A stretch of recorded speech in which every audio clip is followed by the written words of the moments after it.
जय सिया राम। आजकल हर आदमी को यह भ्रम हो जाता है कि अगर मैं नहीं होता तो पता नहीं क्या होता, अगर मैं नहीं होता तो ये काम ऐसे नहीं हो पाता या वैसे नहीं हो पाता। इस विषय में सुंदरकांड में एक बहुत ही सुंदर प्रसंग दिया हुआ है जिसके बारे में मैं आपसे चर्चा करना चाह रहा हूँ। अशोक वाटिका में जब रावण गुस्से में भरकर अपनी चंद्रहास खड्ग लेकर माता सीता को मारने दौड़ा तो हनुमान जी को मन में यह विचार आया कि तुरंत इसकी तलवार छीनकर इसका सिर काट देना चाहिए। लेकिन तभी उन्होंने सोचा कि भगवान श्री राम जी ने तो हमें केवल सीता माता का पता लगाने के लिए यहाँ भेजा है और रावण का वध करने का आदेश अभी तक नहीं मिला है। वे केवल इतना सब कुछ सोच ही रहे थे, तभी उनके कानों में मंदोदरी की ध्वनि पड़ती है जिसमें मंदोदरी रावण को ऐसा करने से रोक रही होती है। यह देखकर हनुमान जी मन ही मन गदगद हो जाते हैं और वो सोचते हैं कि अगर मैं जरा सी जल्दी करता तो मुझे ये भ्रम हो जाता कि अगर आज मैं यहाँ नहीं होता तो माता सीता का पता नहीं क्या होता। वो ये सोचकर बड़े आनंदित होते हैं कि भगवान श्री राम रावण की पत्नी मंदोदरी से भी वह कार्य करवा चुके हैं जो वो करवाना चाहते हैं। अक्सर हमारे जीवन में व आसपास होने वाली बहुत सारी घटनाओं को लेकर यही विचार चलता रहता है कि अगर मैं नहीं होता तो क्या होता। इसी प्रकार जब हनुमान जी त्रिजटा के मुंह से यह सुनते हैं कि लंका में एक वानर आया है और वह पूरी लंका को आग लगा रहा है, तो यह सुनकर हनुमान जी सोच में पड़ जाते हैं कि ना तो भगवान श्री राम ने मुझे लंका में आग लगाने की अनुमति दी है और ना ही मेरा ऐसा कोई विचार है, तो फिर ये ऐसा क्यों कह रही है।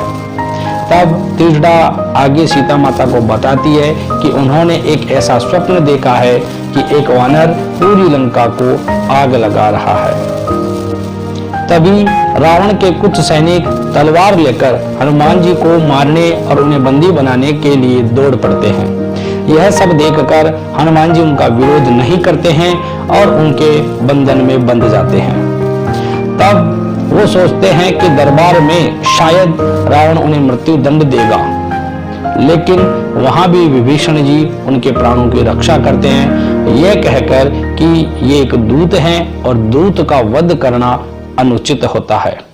यह देखकर हनुमान जी एक बार फिर से आनंदित होते हैं और मन ही मन मुस्कुराकर सोचते हैं कि देखिए मेरे प्रभु ने आज रावण के भाई के द्वारा मेरे प्राणों की रक्षा की है। यह सब देखकर हनुमान जी मन ही मन प्रभु श्री राम को धन्यवाद देते हैं कि उन्होंने उनके प्राणों की रक्षा का प्रबंध भी कर रखा था। विभीषण की बात सुनकर रावण अपने सैनिकों को आदेश देता है कि दूत को मारना अनुचित है, लेकिन वानर की पूंछ को आग लगाई जा सकती है। उसकी पूंछ में रुई और कपड़ा लपेटकर और उसको घी और तेल में डुबोकर आग लगा दी जाए। यह देखकर और रावण के वचन सुनकर हनुमान जी मन ही मन एक बार फिर से खुश होते हैं कि देखो प्रभु श्री राम लंका को आग लगवाना चाहते हैं और इसका प्रबंध उन्होंने स्वयं रावण के द्वारा ही करवा दिया है, वरना मैं अकेला कहां से तो इतनी रुई लाता, इतना घी लाता और कहां से आग का प्रबंध करता। और आखिरकार त्रिजटा का सपना सच हुआ और हनुमान जी ने पूरी लंका को आग भी लगा दी। तो इन सभी घटनाओं को देखकर बार बार हनुमान जी के मन में ये विचार आए कि अगर मैं नहीं होता तो क्या होता।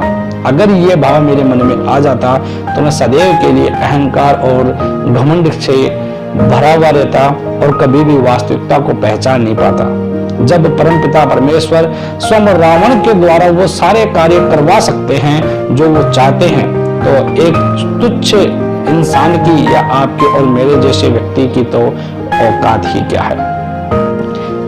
इसलिए सदैव याद रखें कि संसार में जो कुछ भी हो रहा है वह सब कुछ ईश्वरीय विधान है। ना तो उनकी इच्छा के बिना कुछ हो सकता है और ना ही प्रभु की इच्छा के विरुद्ध कुछ हो सकता है। आप, मैं और हम सब केवल उनके निमित्त मात्र हैं, उनके दास मात्र हैं। इसलिए अपने मन में यह विचार कभी न पालें कि मैं न होता तो क्या होता। न मैं श्रेष्ठ हूं न मैं खास हूं, न मैं श्रेष्ठ हूं न मैं खास हूं, मैं तो ऊपर वाले प्रभु का एक छोटा सा दास हूं। जय श्री राम।